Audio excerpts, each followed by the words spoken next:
ഒരു കള്ളുകുടിയിൽ ഒരിക്കൽ എന്നോട് പറഞ്ഞു, എനിക്ക് കള്ളുകുടി നിർത്തണം സഹോദര, എന്നെ സഹായിക്കാമോ? ഞാൻ പറഞ്ഞു, നമുക്ക് പ്രാർത്ഥിക്കാൻ, കർത്താവ് സഹായിക്കും. കള്ളുകുടിയന്മാരുടെ കള്ളുകുടി മാറ്റുവാൻ ഉപദേശം കൊണ്ട് കഴിയത്തില്ല.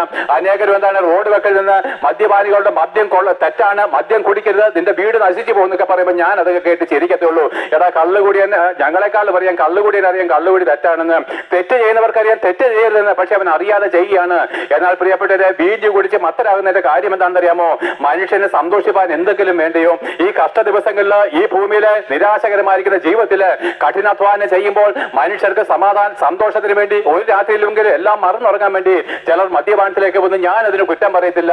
എന്നാൽ പ്രിയപ്പെട്ട, മദ്യപാനത്തിന് മറയ്ക്കുവാൻ കഴിയാത്ത, മദ്യപാനത്തിന് എന്താണ് നിന്നെ രക്ഷിപ്പാൻ കഴിയാത്ത വലിയൊരു സന്തോഷം മറ്റൊരു പാനീയം കുടിച്ചാൽ കിട്ടും. എന്താണെന്ന് അറിയാമോ?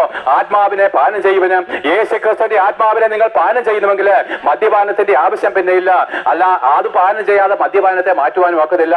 നിങ്ങളുടെ പാപ സ്വഭാവം മാറണമെങ്കിൽ യേശുക്രിസ്തുവിന്റെ ആത്മാവിനെ നിങ്ങൾ പാനം ചെയ്യണം. അതേ പ്രിയപ്പെട്ട, പരിശുദ്ധാത്മാവ് നിങ്ങൾ വരുമ്പോൾ നിങ്ങളുടെ പാപ സ്വഭാവങ്ങളെ മാറും.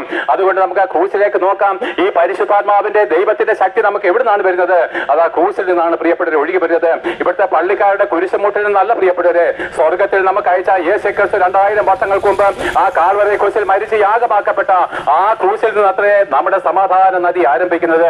അതേ പ്രിയപ്പെട്ട, ഈ ലോകത്തിലുള്ള സകല മനുഷ്യരുടെയും സമാധാന നദി 2000 വർഷങ്ങൾക്ക് മുമ്പ് യെരുശലേം നഗരത്തിൽ നിന്ന് പുറപ്പെട്ടതാണ്. അതിതാ സർവ്വഭൂമിയിലേക്കും പരന്ന് അനേക ശാഖകളായിട്ട് അതിതാ ഈ എലിവാലിക്കര ദേശങ്ങളിലേക്കും ഇതാ പ്രവേശിച്ചിരിക്കുകയാണ്.